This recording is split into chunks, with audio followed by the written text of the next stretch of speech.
ஓரஞ்சாரம் பார்த்து முதுங்கன பதமா பின்ன ஓட தண்ணி கொள்ள முக்கி குளிக்கணும் சுகமா மெல்ல லாபகமா போ முதுக தேய்க்கணும் எதம்மா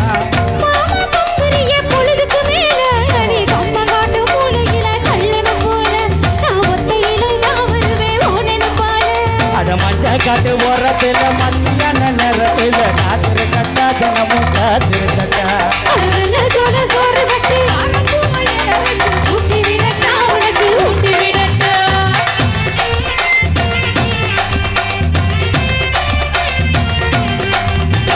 பஞ்சு முட்டாய் சீடகட்டு பட்டு வண்ண லவுக்கவும் கஞ்சி கொண்டு போறவனே